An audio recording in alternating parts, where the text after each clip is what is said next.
Shalom, kembali jumpa dengan saya, Dr. Yonatan Purnomo dari Biblikos Biblical Center Indonesia. Bapak Ibu sekalian, saya akan melanjutkan serial kajian Biblika episode yang ke-15, bagian yang ketiga. Kali ini saya akan mengambil judul kontroversi tentang kelahiran Yesus. Apakah Yesus adalah Tuhan yang lahir dari alat kelamin? Tetapi sebelumnya, saya ingin memperkenalkan terlebih dahulu Lembaga Biblikos Indonesia. Lembaga Biblikos Indonesia adalah organisme non-profit yang bergerak di bidang pelayanan penginjilan, penerjemahan Alkitab, literatur, dan kajian teologi biblika non-doktrinal. Seperti biasa Bapak Ibu sekalian, acara ini terselenggara berkat kerjasama dengan STT Biblikos Internasional. Jika Bapak Ibu ingin mengetahui program-program kami atau ingin mendapatkan buku-buku karangan saya, silakan hubungi admin di 081-2322-8787. Baiklah Bapak Ibu sekalian, kita akan langsung masuk ke dalam bahasan kita. Kita mulai dari latar belakang. Bapak Ibu sekalian, ini perlu Bapak Ibu ketahui, sebenarnya saya tidak ingin membahas tentang tema Maria Perawan selamanya terlalu panjang. Tetapi karena ada beberapa pertanyaan yang saya pandang perlu untuk ditanggapi, terutama yang berkenaan dengan pemaparan saya pada episode 15 bagian 1 dan 2, maka dengan ini saya putuskan untuk menambahkan satu episode lagi dengan fokus untuk menjawab pertanyaan. Yang pertama, bagaimana mungkin setelah Bunda Maria melahirkan Yesus masih tetap perawan? Dan yang kedua, tentunya Anda ingin tahu tentang jawaban biblika dari kajian saya, khususnya tentang bagaimana caranya Bunda Maria melahirkan Yesus tanpa harus kehilangan keperawanannya. Baik, sekarang kita akan lihat konten episode 15 bagian yang ketiga. Seperti biasa saya membagi dalam 3 kelompok. Kelompok pertama adalah pokok masalah, kedua adalah pokok bahasan, dan yang ketiga adalah kesimpulan. Pokok masalah kita adalah yang pertama, ada pertanyaan, bagaimana mungkin setelah Bunda Maria melahirkan Yesus masih tetap perawan? Bukankah proses alami kelahiran akan merusak pintu keperawanan seorang wanita? Yang kedua, jadi jika kelahiran Yesus tidak merusak pintu keperawanan Maria, bagaimana caranya Yesus keluar dari rahim Bunda Maria? Nah, tentunya ini menarik Bapak Ibu sekalian ya. Karena sebagian besar orang-orang Protestan itu berpikir bahwa Yesus itu mengalami proses kelahiran yang normal. Hampir bisa dibilang tidak ada orang-orang Protestan yang berpikir bahwa Tuhan Yesus itu lahir secara ajaib. Oleh sebab itu di dalam pokok bahasan kita, saya akan mempertajam tentang kajian biblika dalam pembahasan keperawanan Bunda Maria. Baik sebelum mengandung, selama mengandung, bahkan setelah Bunda Maria melahirkan Yesus. Tujuannya adalah untuk menjawab pertanyaan, apakah Yesus benar-benar lahir melalui pintu keperawanan Bunda Maria atau dilahirkan secara ajaib? Untuk itu, saya akan memberikan ringkasan terlebih dahulu yang akan menjadi pokok bahasan kita. Itu saya bagi dalam 3 hal. Yang pertama, kajian tekstual untuk menjawab pertanyaan apakah benar sebelum Bunda Maria mengandung adalah seorang perawan. Yang kedua, saya akan membuat kajian tekstual untuk menjawab pertanyaan bagaimana mungkin setelah melahirkan Yesus Bunda Maria masih tetap perawan. Yang ketiga, yaitu kajian tekstual untuk menjawab kalau tidak melalui pintu keperawanan, bagaimana caranya Yesus keluar dari rahim Bunda Maria? Oke, Bapak Ibu sekalian, tapi ada satu catatan penting yang ingin saya berikan kepada Anda. Yang pertama, di dalam video ini, Saya sengaja tidak akan menggunakan istilah-istilah seperti alat kelamin, lubang vagina, atau lubang kemaluan. Tetapi sebagai gantinya saya akan menggunakan kata pintu keperawanan. Menurut saya, Bapak Ibu sekalian, penggunaan kata pintu keperawanan itu selain jauh lebih sopan dan lebih terhormat, juga lebih pas untuk dikaitkan dengan tema bahasan kita tentang Maria Perawan selamanya. Tadi di dalam judul, saya sengaja menggunakan istilah alat kelamin, Bapak sekalian. Kenapa saya gunakan itu? Itu untuk menjawab beberapa orang di luar kekristenan yang mengolok-olok orang Kristen yang mengatakan Tuhanmu keluar dari alat kelamin. Tetapi dalam bahasan ini saya tidak akan menggunakan istilah-istilah seperti itu Bapak Ibu sekalian, kecuali yang berhubungan dengan judul saja. Karena judul ini sengaja saya buat untuk menjawab orang-orang di luar kekristenan yang telah berpikir salah, bahkan ada yang berpikir kotor. Mari kita masuk ke dalam pokok bahasan kita. Saya akan membagi dalam dua bagian. Bagian yang pertama, saya akan bicara tentang keperawanan Bunda Maria. Ini penting Bapak Ibu sekalian, karena ada hubungannya dengan bagian yang kedua, bagaimana Yesus setelah dilahirkan, Bunda Maria masih tetap perawan. Kita lihat terlebih dahulu, ini terjemahan dari Biblikos. Saya ingin Bapak Ibu melihat dan membandingkan antara Matius 1 ayat 23 dan Yesaya 7 ayat 14. Nah, kalau Bapak Ibu lihat yang di bagian atas, itu adalah bahasa Yunaninya. Kemudian di bagian bawah adalah terjemahan bahasa Indonesia. Nah, baik di dalam teks Yunani dan terjemahan bahasa Indonesia, saya memberikan warna-warna. Nah, warna kuning di sini Bapak Ibu sekalian, itu adalah kutipan dari Yesaya yang warna kuning. Nah, di dalam warna kuning ini ada warna hijau, yaitu kata hipartenos. Ini sama persis Bapak Ibu sekalian. Jadi, kutipan di dalam Matius 1, 2, 3 yang diambil dari Yesaya 7 ayat 14, itu sama persis kata per kata. Nanti akan saya bahas hubungannya dengan Septuaginta. Nah, di dalam terjemahan Biblikos, itu jelas, di dalam Matius 1 ayat 23 bunyinya, lihatlah perawan itu. Anda perhatikan, kata perawan itu adalah dari kata hipartenos. Sama dengan yang di dalam Yesaya 7 ayat 14, lihatlah perawan itu akan mengandung dalam rahimnya. Kata perawan itu yang diambil dari kata hipartenos. Jadi, nanti di dalam terjemahan Alkitab Biblikos, itu baik perjanjian lama yang diambil dari Yesaya 7:14 dan Matius 1 ayat 23 bunyinya persis sama Bapak Ibu sekalian. Keduanya menggunakan hipartenos yang diterjemahkan dengan perawan. Ini saya berikan terlebih dahulu supaya Bapak Ibu nanti perhatian untuk membandingkan dengan terjemahan yang lain, khususnya dengan terjemahan LAI dan terjemahan Saksi Yehova. Untuk itu Bapak Ibu sekalian, saya akan memulainya dengan memberikan perbandingan bahasa dari istilah gadis muda dan perawan yang digunakan di dalam Alkitab LAI. Baiklah, Bapak Ibu lihat di sini, di bagian paling kiri ada tulisan Ibrani, artinya itu bahasa Ibrani. Kemudian sebelahnya adalah bahasa Aram atau Aramaik, kemudian yang ketiga bahasa Latin, yang keempat bahasa Yunani, kemudian bahasa Indonesia, dan ini ayat-ayat yang akan saya tampilkan supaya Anda bisa mengujinya. Nah, kalau Bapak Ibu lihat di sini ada dua. Saya kasih yang pertama di atas adalah kata alma, kemudian betulah di bawahnya. Nah, dua kata ini nanti yang akan kita perbandingkan Bapak Ibu sekalian. Alma itu di dalam bahasa Aram disebut alimta. Di dalam Latinnya adalah puella. Di dalam bahasa Yunani neanis. Dalam bahasa Indonesia gadis muda. Tapi kalau kata betula, itu di dalam bahasa Aramnya adalah betulta. Kemudian dalam bahasa Latinnya adalah Virgo. Di dalam bahasa Yunani Parthenos, bahasa Indonesianya adalah perawan. Nanti bisa kita lihat di dalam Matius 1 ayat 23 yang akan menjadi bahasan kita.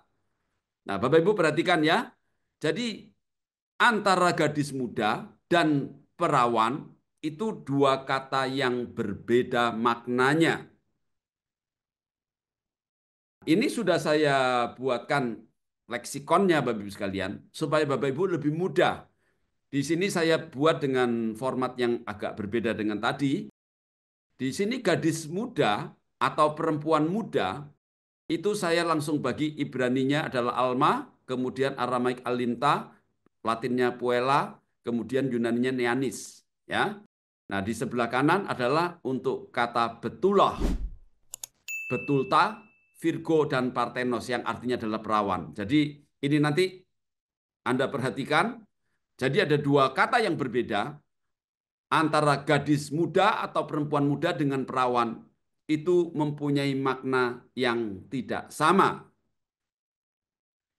Sekarang kita akan bandingkan antara gadis muda dan perawan. Kita lihat. Di dalam Keluaran 2 ayat 8, di sana Anda akan menemukan kata ha'almah. Di dalam terjemahan Yunani Septuaginta, itu kata ha'almah diterjemahkan dengan neanis. Ini betul Bapak Ibu sekalian. Jadi alma itu padanannya di dalam bahasa Yunani adalah neanis. Nah, sekarang Anda lihat di sini Bapak Ibu sekalian, ya. Ini ada yang saya beri kotak, Ibrani, Alma, kemudian di sini menggunakan perawan, Parthenos. Nah, Bapak Ibu, kalau Bapak Ibu melihat di dalam Yesaya 7 ayat 14, di sini ada perbedaan antara teks Masoret dan teks Septuaginta. Di mana di dalam teks Masoret menggunakan hak alma, sedangkan di dalam Septuaginta menggunakan Parthenos. Tadi kita sudah belajar, bukan? Bahwa hak alma itu bahasa Yunaninya adalah neanis, bukan Parthenos. Sedangkan Parthenos itu berasal dari Betula. Tapi sekarang ada perbedaan antara Masoret dengan Septuaginta. Saya rasa Bapak Ibu perlu tahu terlebih dahulu tentang timeline yang akan saya berikan di bawah ini. Coba Bapak Ibu perhatikan di sini. Teks Masoret yang Bapak Ibu gunakan sekarang ini, itu bukan buatan Esra yang dibuat atau dikompilasi kira-kira abad ke-5 sebelum Yesus. Tetapi yang digunakan adalah abad ke-10 dan 11, yaitu Aleppo dan Leningrad. Anda lihat di dalam tabel saya di sini.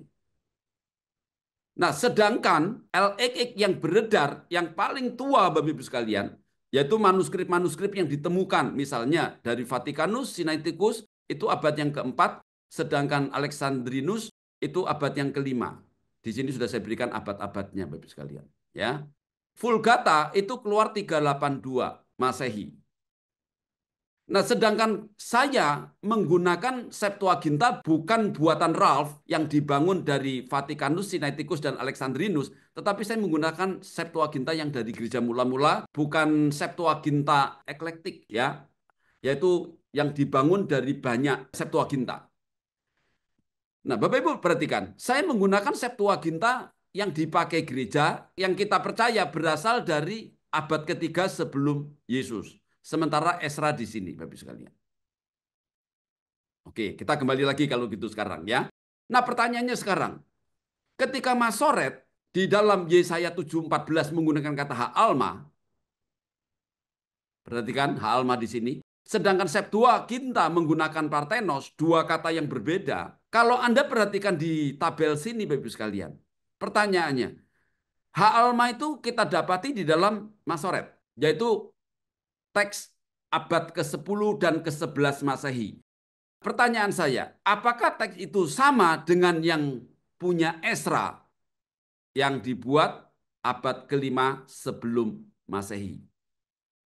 Kenapa kita mempertanyakan?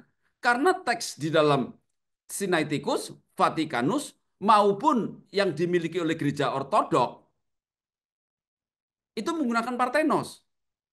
Jadi ada kemungkinan Bapak Ibu sekalian, kemungkinan pertama adalah Masoret ini adalah sama dengan punyanya Esra, Alma, kemudian oleh Septuaginta dirubah menjadi Parthenos. Itu kemungkinan pertama.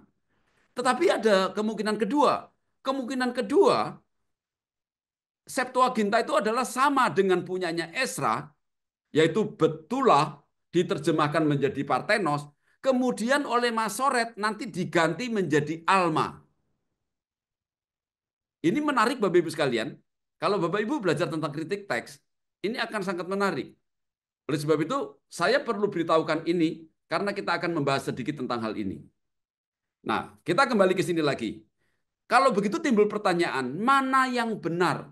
Yang benar itu masoret teks dengan hak alma yang terjemahnya adalah gadis muda atau perempuan muda, atau partenos milik daripada Septuaginta yang terjemahannya itu harusnya betulah, perawan. Oleh sebab itu, mari kita akan bongkar keanehan ini untuk mencari tahu mana yang benar. Sekarang untuk mengujinya kita harus masuk ke dalam perjanjian baru, Bapak Ibu sekalian. Kita lihat di dalam perjanjian baru, tolong Anda perhatikan lagi ini supaya Anda bisa mengingatnya. Sekarang kita akan lihat di dalam teks kita. Matius 1 ayat yang ke-23. Anda perhatikan. Saya mengambil Matius 1 ayat 23 di dalam 5 bahasa. Yang pertama adalah bahasa Ibrani. Nah, bahasa Ibrani ini saya ambil dari punyanya Frans Delitzsch, edisi yang ke-11 yang dikeluarkan kira-kira tahun 1870 ke atas, Bapak Ibu sekalian, ya. Nah, itu abad ke-19 ini keluarnya.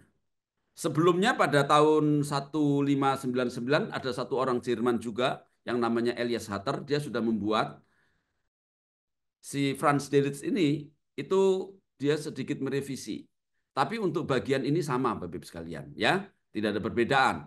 Nanti ada satu lagi punyanya Salkinsohn itu abad ke-20 itu juga sudah saya cek sama. Jadi saya pakai saja punyanya Frans Delitzsch, ya. Nah, di sini Bapak Ibu sekalian, untuk Matius 1 ayat 23 itu Frans Delitzsch itu menggunakan hak alma. Kenapa kok begitu? Ya karena dia mengambil dari Masoret. Masoret di dalam Yesaya 7:14 itu menggunakan hak alma. Maka dia menggunakan hak alma. Kalau menggunakan hak alma, itu artinya gadis muda atau perempuan muda, bukan seorang perawan. Walaupun di dalam beberapa konteks tertentu, itu bisa diartikan perawan. Tetapi secara leksikal, Bapak Ibu sekalian, penekanan daripada hak alma itu adalah kemudaannya, bukan keperawanannya. Berbeda dengan kata betula. Kata betula itu lebih menekankan keperawanan daripada seorang gadis muda. Nah, jadi Bapak Ibu sekalian, Bapak Ibu harus mempunyai satu standar terlebih dahulu.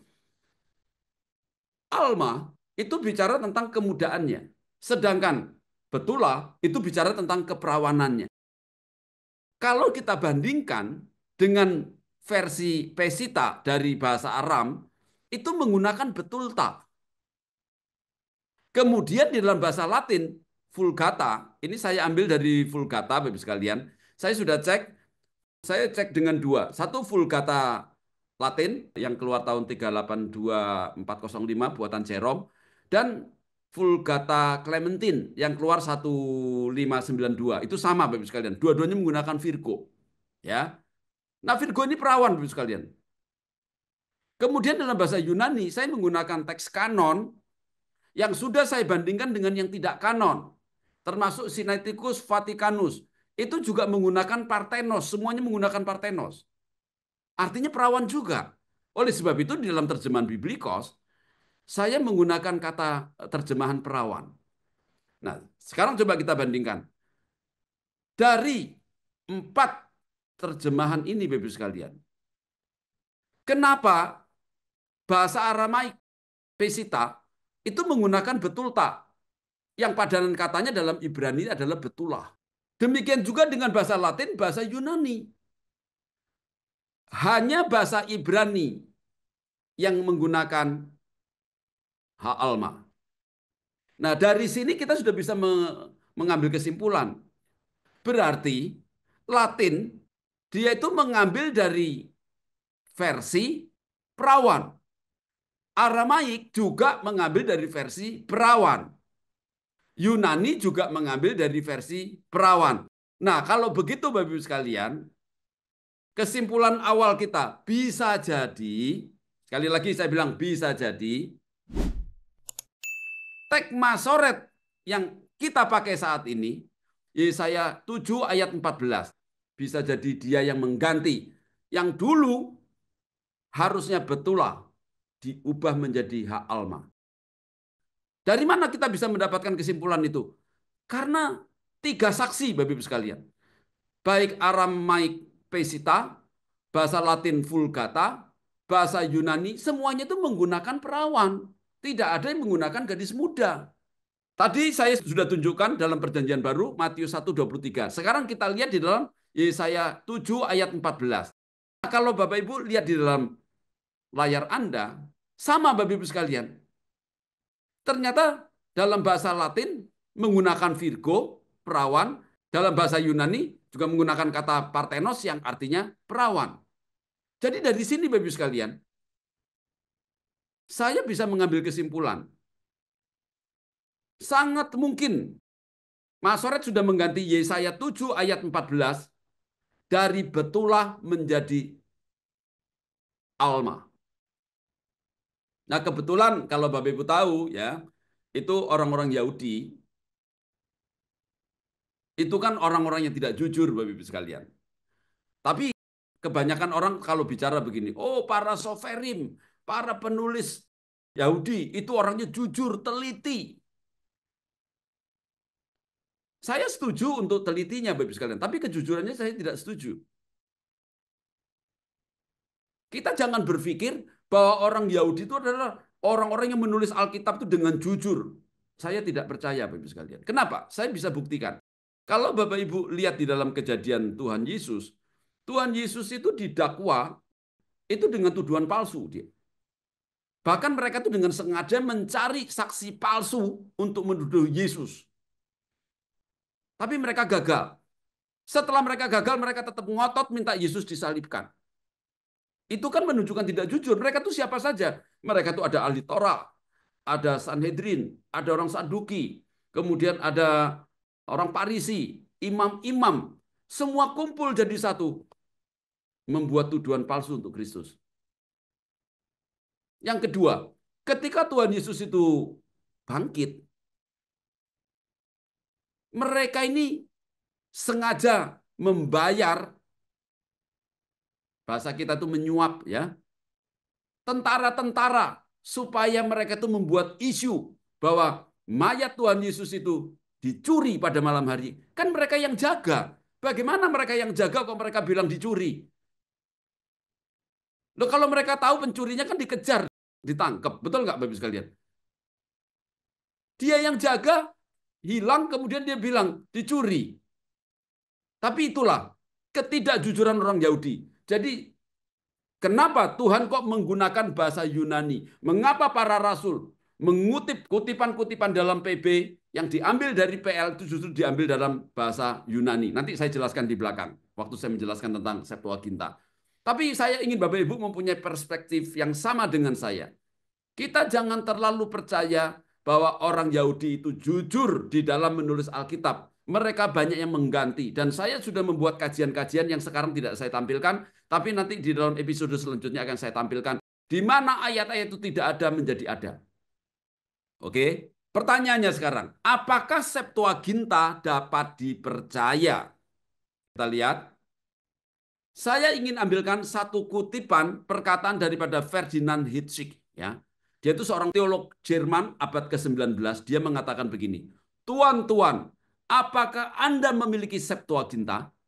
Jika tidak, jual semua yang Anda miliki dan belilah Septuaginta. Ini kata-kata yang luar biasa menurut saya, Bapak-Ibu sekalian. Sekarang kita cari tahu dulu apa itu Septuaginta.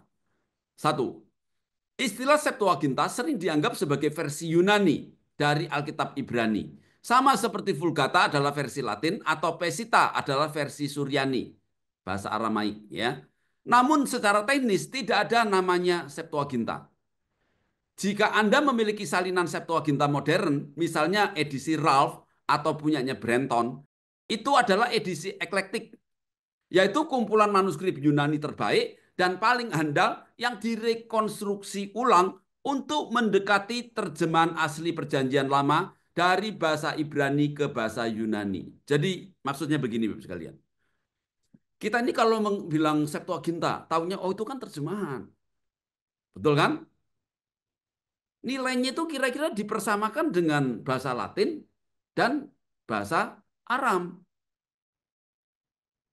Padahal istilah Septuaginta yang dimaksud oleh Ferdinand Hitzig ini, Bapak Ibu sekalian, itu beda. Nah, saya setuju dengan Ferdinand Hitzig ini, Bapak Ibu sekalian. Kenapa? Karena Septuaginta yang saya gunakan, itu Septuaginta yang digunakan oleh gereja ortodok di Yunani. Dan itu berbeda dengan Septuaginta yang sekarang dipakai di seluruh dunia yang dikeluarkan oleh Ralph. Nah, Ralph itu, Bapak Ibu sekalian, itu membangun dari tiga, yaitu dari Septuagintanya Sinaiticus, Vaticanus, dan Alexandrinus. Nah, tiga ini sama dia itu digabung jadi satu. Saya tidak tahu entah caranya bagaimana, Bapak Ibu sekalian, cara menggabungnya. Tentunya kalau ada perbedaan-perbedaan, pasti sama dia nanti akan dipilih salah satunya. Betul kan? Yang dianggap benar oleh Ralph. Itu nanti keluar tahun 1935. Jadi Bapak Ibu sekalian, oleh sebab itu punyanya Ralph dan Brenton itu disebut sebagai edisi eklektik. Dia memilih dari sekian banyak, dirangkai kemudian untuk mencari kira-kira mana yang paling mendekati dengan yang asli. Itu berbeda dengan yang digunakan oleh punyanya gereja ortodok. Saya ini tidak menggunakan punyanya Ralph, tidak menggunakan punyanya Brenton, tapi saya menggunakan punyanya gereja ortodok yang di Yunani, Bapak Ibu sekalian. Karena kita tidak membahas terlalu panjang di situ, kita lanjutkan dulu. Jadi, ketika para sarjana menggunakan istilah ini, itu tidak merujuk pada satu teks tunggal. Berarti kan, kalau yang saya gunakan, itu teks tunggal yang digunakan oleh gereja ortodok. Tapi kalau Bapak Ibu menggunakan Ralph atau Brenton, Bapak sekalian, itu merujuk pada kumpulan terjemahan Yunani yang dihasilkan oleh juri tulis selama beberapa ratus tahun. Jadi ada banyak salinan itu dikumpulkan, Bapak Ibu sekalian. Kemudian nanti sama mereka direkonstruksi ulang. Jadi itu bukan berasal dari satu teks tunggal, tapi dari banyak teks dikumpulkan, akhirnya dibentuklah satu teks yang baru, Bapak sekalian.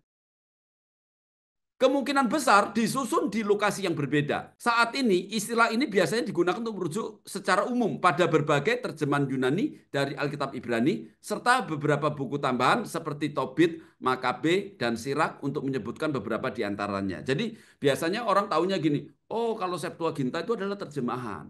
Ya, itu kumpulan dari banyak Alkitab, itu dikumpulkan jadi satu, menjadi semacam teks kritik. Ya. Kemudian itu nanti bedanya apa? Oh, bedanya itu punya Tobit, punya Yudit, punya Makabe, punya Sirak. Nah, sebatas itu saja. Tapi mereka tidak pernah tahu teks Septuaginta yang benar-benar dipegang oleh gereja, yang dipakai oleh para rasul ketika mereka mengutip. Nah, mereka tidak ada yang tahu, Bapak sekalian. Oleh sebab itu, sekarang saya memperkenalkan. Dan suatu hari nanti saya akan membuatkan tentang perbedaan antara Septuaginta yang beredar di Eropa, yang dibuat oleh Ralph, dan yang digunakan oleh gereja ortodok di Yunani. Oke, untuk melengkapi pengetahuan Anda perlu tahu ini. Salah satu bidang studi terpenting yang berkaitan dengan Septuaginta adalah penggunaan PL dalam PB.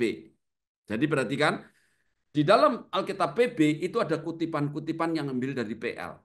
Alasannya adalah karena sebagian besar kutipan langsung PL dalam PB sesuai dengan Septuaginta, bukan Alkitab Ibrani. Jadi perhatikan Bapak sekalian, di dalam sekian banyak kutipan-kutipan, ternyata lebih cocok dengan Septuaginta daripada dengan teks Ibraninya. Yang ketiga, ada sekitar lebih dari 300 bagian PL yang dikutip langsung dari PB, dan total kutipan PB yang terkait dengan PL hampir mencapai 1.000 bagian.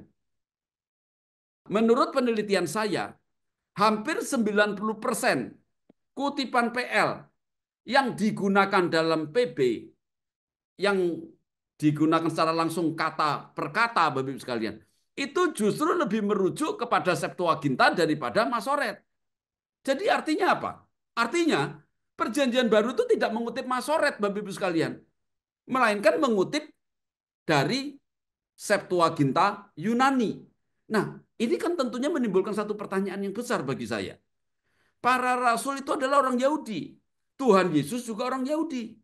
Loh, kenapa mereka itu waktu mengutip tidak mengambil dari Masoret, tetapi mengambil dari Septuaginta? Karena ini hanya memberikan sekilas, saya tidak berikan bukti-buktinya. Tapi nanti dalam episode yang akan datang, saya akan buatkan khusus tentang bukti-bukti bahwa perjanjian baru itu dikutip dari Septuaginta. Ya, bahasan kita cukup panjang, saya harus membatasi diri, Bapak Ibu sekalian. Tapi percayalah, apa yang saya katakan ini sudah berdasarkan penelitian. Contohnya adalah ini, ya, yang Anda sudah lihat Yesaya 7:14, di mana Masoret menggunakan hak alma, gadis muda, sedangkan Septuaginta menggunakan Parthenos. Karena gereja sejak awal tidak pernah menggunakan perjanjian baru Yunani dan perjanjian lama Masoret, itu tidak ada, Bapak Ibu sekalian.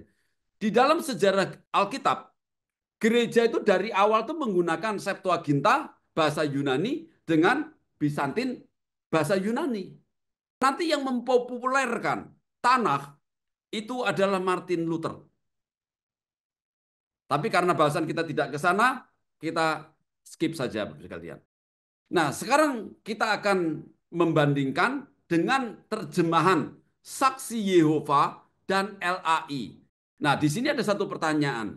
Mengapa terjemahan Saksi Yehova dan terjemahan LAI hampir sama bunyinya? Kita cek Bapak Ibu sekalian. Lihat ya. Di dalam Yesaya 7 ayat 14, Saksi Yehova ini ada dua, yaitu SSY 1950 adalah yang awal pertama kali keluar. Sedangkan SSY 2013 adalah edisi revisi. Yang di atas ini TB1 ya. Kemudian SSY revisinya ini TB2. Anggap saja seperti itu Bapak sekalian ya. Mari kita lihat. Nah, di dalam SSY yang pertama yang terbit tahun 1950, Bapak Ibu lihat yang warna merah dan warna hijau saja dan kotak yang saya berikan, enggak usah semuanya ya. Di sini ada kata-kata gadis muda. Kata gadis muda ini diambil dari kata ha'almah. LAI itu menggunakan perempuan muda. Ada sedikit perbedaan, tapi di sini gadis itu sama perempuan muda itu identik Bapak sekalian ya. Kemudian Bapak Ibu lihat, di dalam Saksi Yehova, ia akan menamai dia Immanuel. Nah, kita tahu kan, Saksi Yehova kan tidak mengakui Yesus sebagai Tuhan. Oleh sebab itu dia pakai huruf kecil. Dia. Oke. Tetapi LAI itu percaya Yesus adalah Tuhan. Oleh sebab itu dianya pakai huruf besar. Nah, perhatikan di sini. Oke. Nah, sekarang kita beralih ke edisi revisi. Di dalam edisi revisi, Saksi Yehova itu pada tahun 2013 itu mengganti gadis itu menjadi wanita muda itu. Sedangkan LAI di dalam TB2 itu dia mempertahankan perempuan muda. Sekarang yang satu wanita muda, yang sini perempuan muda. Sudah sama kan? Nah, kalau wanita muda ini Bapak Ibu sekalian, itu Saksi Yehova itu sepertinya meniru LAI tetapi dengan sedikit modifikasi. Dia tidak mau sama-sama perempuan muda tapi diganti gadis muda. Gitu ya. Tapi yang menarik sekarang Bapak Ibu sekalian, LAI di dalam TB2 itu justru mencontoh punyanya Saksi Yehova. Di mana mencontohnya? Anda perhatikan di sini. Di dalam yang hijau saya kasih kotak merah. Anda lihat. Ini sudah saya cek Bapak Ibu sekalian ya. Saksi Yehova itu kan tidak mengakui Yesus sebagai Tuhan. Oleh sebab itu pakai huruf kecil. Dia akan menamainya. Nah, nya di sini adalah kecil Bapak Ibu sekalian, huruf kecil. Nah, LAI Bapak Ibu sekalian, di dalam TB1 tahun 74, dianya itu masih huruf besar. Tapi kalau Bapak Ibu lihat TB2, itu menamainya, nyanya itu sudah jadinya kecil Bapak Ibu sekalian. Disamakan dengan punyanya Saksi Yehova. Jadi Yesusnya itu jadi Yesus kecil sekarang Bapak Ibu sekalian. Huruf kecil. Ini bagi saya itu satu keanehan. Kenapa dua-duanya ini kok kayaknya itu saling tan begitu Bapak Ibu sekalian. Nah, ini perlu ditanyakan kepada LAI. Kenapa? Kok sepertinya mencontoh Bapak Ibu sekalian. Nah, yang tahu ini betul-betul mencontoh ada kerjasama atau apa, tentu LAI. Nah, harusnya gereja-gereja mempertanyakan. Kenapa? Karena di dalam LAI TB2, Bapak Ibu sekalian, Yesus itu menjadi huruf kecil sekarang. Sama punyanya saksi Yehova. Ini bukan cuma satu, saya sudah banyak buktikan. Mulai dari episode 1 sampai ke 15. Kita lanjutkan dulu. Kalau tadi kita melihat di dalam perjanjian lama Yesaya 7 ayat 14, nah kutipannya itu ada di dalam Matius 1 ayat 23. Bapak Ibu perhatikan. Di dalam Matius 1 ayat 23, saksi Yehova itu menggunakan perawan itu. Di dalam revisi, dia pakai perawan itu. Perhatikan ya, dia pakai perawan itu. Di dalam LAI, LAI itu tidak menggunakan kata perawan itu, tapi pakai anak darah itu. TB1 maupun TB2 sama anak darah itu. Nah, ini berbeda Bapak Ibu sekalian ya. Saya tidak tahu kenapa saksi Yehova dengan LAI kok berbeda. Nah, perkiraan saya begini, ini perkiraan saya Bapak Ibu sekalian. Ya. Perkiraan saya LAI itu dengan sengaja menggunakan kata anak darah. Kenapa? Karena kalau diterjemahkan perawan, LAI membandingkan dengan Yesaya 7 ayat 14 itu nggak cocok. Yang satu perempuan muda, yang satu kok perawan. Supaya, saya tidak tahu ya, ini dugaan saja Bapak Ibu sekalian ya.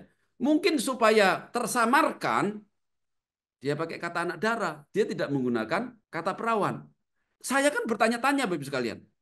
Apakah para penterjemah LA itu tidak tahu kalau Parthenos itu artinya adalah perawan? Tentunya tahu. Betul kan? Nggak mungkin tidak tahu. Dan saya sudah mendapatkan buktinya. Kalau LA itu tahu Bapak Ibu sekalian. Tapi kenapa diterjemahkan anak darah, tidak diterjemahkan perawan? Anak darah itu kan seperti kata-kata bersayap, debatable. Bisa diartikan sebagai gadis muda, bisa diartikan sebagai perawan. Tapi nggak jelas, Bapak Ibu sekalian. Itu menjadikan perdebatan. Beda dengan perawan. Kalau perawan itu ya masih belum pernah bersetubuh. Tapi kalau anak darah, di mana spesifikasi tentang keperawanan, itu tidak ditampilkan di situ, Bapak Ibu sekalian. Oleh sebab itu, ya, mari sekarang kita akan lihat sekarang. Ini saya tunjukkan terlebih dulu perbandingannya, ya, antara Yesaya 7:14 dan Matius 1:23 untuk Anda pelajarin, tidak saya bacakan lagi. Nah, sekarang saya akan membuktikan kepada Anda bahwa LAI itu tidak konsisten, ya. Saya akan membandingkan dua saja, Bapak Ibu sekalian. Yang lainnya akan saya berikan berupa daftar. Kita akan lihat di dalam Matius 1 ayat 23 dan Lukas 1 ayat 27. Mari kita lihat. Di sebelah kiri itu Matius 1 ayat 23. Kemudian di dalam sebelah kanan itu adalah Lukas 1 ayat 27. Coba Bapak Ibu perhatikan di sini, ya. Ini kata-katanya sama, menggunakan hipartenos. Anda lihat saja yang warna hijau. Saya tidak bacakan semua karena saya tahu pendengar saya ini bukan semuanya belajar bahasa Yunani. Banyak orang awam. Oleh sebab itu, Anda cukup mengenali satu kata saja yang menjadi pokok bahasan kita, hipartenos. Nah, hipartenos itu adalah perawan atau Virgo dalam bahasa Latin, atau betulta dalam bahasa Aramaik, atau betulah dalam bahasa Ibrani. Oke? Nah, Anda lihat di sini. Di dalam Matius 1:23, LAI tidak mau menerjemahkan Parthenos sebagai perawan, tetapi sebagai anak darah, baik di TB1 maupun TB2. Tetapi kalau Bapak Ibu lihat di dalam Lukas 1 ayat 27, itu kata yang sama, yaitu kata Parthenos. Nah, cuman bentuknya ini kan bentuk akusatif, Parthenon, ya. Tapi bentuk nominatifnya sama, Parthenos, Bapak Ibu sekalian. Nah, TB1 itu diterjemahkan perawan, TB2 juga perawan. Coba tanyakan kepada LAI, kenapa Matius 1, 2, 3 tidak diterjemahkan perawan, sementara yang di Lukas diterjemahkan perawan? Sekali lagi saya menduga, karena LAI tahu bahwa Matius 1 ayat 23 itu kutipan dari Yesaya 7 ayat 14, sama dia itu sedikit apa namanya disinkronkan. Karena kalau gadis muda atau perempuan muda dengan perawan itu udah jadi pertanyaan. Tapi kalau perempuan muda dengan anak dara, orang tidak terlalu mempertanyakan, oh beda istilah. Tapi kan heran juga kan, kenapa harusnya LAI kalau dia konsisten, harusnya kalau di dalam perjanjian lama, di dalam Yesaya 7:14 menggunakan perempuan muda, harusnya di dalam Matius digunakan perempuan muda. Kan ayatnya sama, bunyinya sama, Bapak Ibu sekalian. Kenapa ayat yang bunyinya sama, teks aslinya sama, kenapa kata-kata partenos itu tidak diterjemahkan perawan, tapi diterjemahkan anak dara, sedangkan yang satu diterjemahkan perempuan muda? Saya rasa ini perlu dipertanyakan ya. Di dalam penerjemahan, kejujuran seorang penerjemah itu penting, Bapak sekalian. Masa sih lembaga sebesar LAI yang katanya banyak ahli-ahli bahasa, kenapa tidak mencocokkan dua terjemahan itu? Kenapa kata yang sama bisa mempunyai terjemahan yang berbeda? Saya lebih cocok kalau LAI itu konsisten. Misalnya di sana pakai perempuan muda, di sini juga perempuan muda. Kalau perawan ya harusnya perawan, harusnya begitu kan Bapak sekalian. Kan kalau begini kan membingungkan si pembaca. Kita teruskan lagi.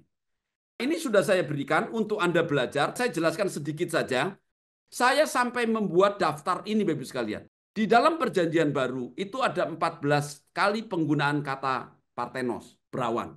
Yang saya ingin Bapak Ibu lihat di sini, ya. Nanti Anda cek sendiri. Di dalam bahasa Yunani semuanya menggunakan kata dasar partenos. Walaupun nanti dia berinfleksi, berubah menjadi dalam bentuk nominatif, akusatif atau genetif atau datif, ya. Jadi mereka itu bisa berubah menjadi 4 macam. Tapi di dalam Latin Vulgata Bapak Ibu sekalian sama.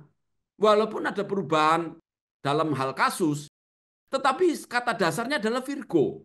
Dari Virgo menjadi Virginibus, menjadi Virgines, Virginem, sama Bapak Ibu sekalian. Sama dengan bahasa Yunani. Semuanya adalah diterjemahkan dengan perawan. Ini diterjemahkan dalam Biblikos. Itu semuanya perawan Bapak Ibu sekalian. KJV juga menerjemahkan dengan perawan, virgin. Cuman bedanya ada yang virginnya itu adalah tunggal dan jamak. Tapi semuanya adalah virgin. Tetapi kalau Bapak Ibu lihat di dalam punyanya LAI, ya. Nah, LAI ini Bapak Ibu sekalian, dia itu menggunakan ada anak dara, ada gadis, ada perawan. Jadi 3 macam, ada anak dara, gadis dan perawan Bapak Ibu sekalian. Kenapa kok tidak seragam? Ini saya menduga Bapak Ibu sekalian, saya menduga ya. Kemungkinan LAI itu yang menerjemahkan itu tidak sama orangnya Bapak Ibu sekalian. Jadi dibagi-bagi. Misalkan Matius diserahkan si A, kemudian Markus si B, Lukas si C, Yohanes si D, dan seterusnya. Nah, mereka ngerjakan masing-masing. Nah, mereka itu kan kemungkinan kan dari STT yang berbeda. Mereka punya doktrin yang berbeda, mempunyai pengetahuan yang berbeda. Jadi satu kata itu mereka itu diterjemahkan sesuai dengan doktrinnya masing-masing. Akhirnya tidak sama Bapak Ibu sekalian. Waktu dikumpulin tidak sama. Nah, ini kelemahannya kalau terjemahan itu dibagi orang banyak Bapak Ibu sekalian. Terjadilah seperti ini. Nah, ini harus dipertanyakan juga ini ke LAI. Kenapa satu kata partenos di dalam bahasa Yunani itu bisa menjadi mempunyai banyak terjemahan? Ini sudah saya buatkan Bapak Ibu sekalian, perbandingan antara saksi Yehova dan LAI. Anda lihat di sini ya. Tadi kan kita sudah ngecek ya, dalam bahasa Yunani, bahasa Latin, ya bahkan bahasa Inggris itu sama semua Bapak Ibu sekalian. Yang saya belum cek adalah bahasa Aram karena saya tidak punya waktu. Saya harus buka satu persatu, saya tidak punya waktu itu saya lompatin. Silakan Bapak Ibu cari sendiri ya. Nah, tapi sekarang saya mau bandingkan dulu. Kalau bahasa Yunaninya sama, Parthenos, saksi Yehova Bapak Ibu sekalian, edisi yang pertama itu semuanya menggunakan perawan. Sedangkan LAI itu menggunakan anak dara, gadis, dan perawan. 3 macam. Jadi LAI itu perawannya cuma 3, yang lainnya itu diganti anak dara, kemudian diganti gadis. Ya. Nah nanti yang menarik Bapak Ibu sekalian, Bapak Ibu perhatikan yang warna biru ini itu adalah edisi revisi dari Saksi Yehova dan edisi revisi daripada TB satu menjadi TB2 yang keluar tahun 2023. Nah, sekarang kita fokus di yang warna biru ya. Nah, SSY revisi tahun 2013, Anda lihat, perawannya itu tinggal dua, Bapak Ibu sekalian. Awalnya mereka semua tuh perawan semuanya, nanti direvisi perawannya itu tinggal dua, terus nanti muncul kata gadis, gadis, gadis, gadis, belum menikah, lajang, gadis, belum menikah. Terus ada satu yang tidak diterjemahkan, hilang sama dia. Nah, LAI, Bapak Ibu sekalian, LAI ini cukup konsisten, cuman ada satu yang berubah. Di dalam Kisah Rasul 21 ayat 9, LAI itu menggunakan anak darah, kemudian di TB2 itu dirubah menjadi gadis. Jadi TB1 itu anak darahnya ada dua, di dalam TB2 itu anak darahnya tinggal satu, Bapak sekalian. Gadisnya tambah satu. Tetapi perawannya tetap sama dia, totalnya sama. Nah, yang menarik begini Bapak sekalian. Saya tidak tahu ya, ini kesengajaan yang diorganisir atau ketidaksengajaan. Nah, ini Bapak Ibu silakan menanyakan ya. Saya tidak akan bertanya lagi kepada Dr. Anwarsen karena saya kirim surat kepada dia sampai sekarang tidak dibalas, Bapak Ibu sekalian. Jadi percuma, saya kirim surat tanya sama dia juga nggak ada gunanya. Bapak Ibu aja yang tanya nanti ya. Perhatikan di sini. Kayaknya Bapak Ibu sekalian, pelan-pelan ya, pelan-pelan tapi pasti. Kayaknya ini lama-lama nanti bisa-bisa sama nanti Bapak Ibu sekalian. Ya, kita tunggu saja. Ini prediksi dari saya ya. Ini prediksi kemungkinan nanti di edisi revisi yang keberapa saya tidak tahu, mungkin akan menjadi sama semua. Supaya apa? Kemungkinan supaya bisa bisa pakai gitu loh, betul kan ya? Nggak usah cetak sendiri, pakai saja yang cetakan yang mana. Kalau yang mencetak LAI ya SSY pakai punyanya LAI. Kalau LAI tidak mencetak, nah gereja lain bisa pakai punyanya SSY. Kira-kira begitu saja Bapak sekalian. Itu dugaan ya saya bilang ya. Berandai-andai saya. Kenapa? Karena melihat kenapa SSY, Saksi Yehova yang semula itu perawan semua, kok sekarang mendekati sama dengan punyanya LAI. Saya tidak tahu apakah ada kesepakatan kerjasama ya atau ini kebetulan belaka. Nah tidak tahu. Nah Bapak Ibu yang tanya sendiri ya. Kesimpulan satu, Bapak Ibu sekalian, saya akan bacakan teksnya saja. Saya tidak bacakan ayat-ayatnya. Silakan nanti Bapak Ibu baca sendiri, pelajari sendiri. Oke? Bunda Maria adalah perawan sebelum mengandung, perawan selama mengandung, dan perawan setelah melahirkan Yesus. Yang kedua, Alkitab terjemahan LAI memiliki terjemahan yang berbeda antara Yesaya 7:14 dengan Matius 1:23. Sepertinya LAI memakai bacaan Masoret Alma sehingga menerjemahkan Yesaya 7:14 dengan perempuan muda. Dan untuk menyesuaikan dengan terjemahan Yesaya 7:14, maka di dalam Matius 1:23 telah menerjemahkan kata Yunani Parthenos dengan anak darah.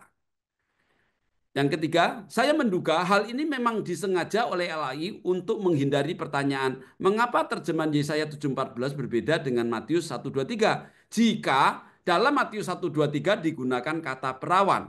Jelas Bapak Ibu sekalian ya? Kesimpulan yang kedua,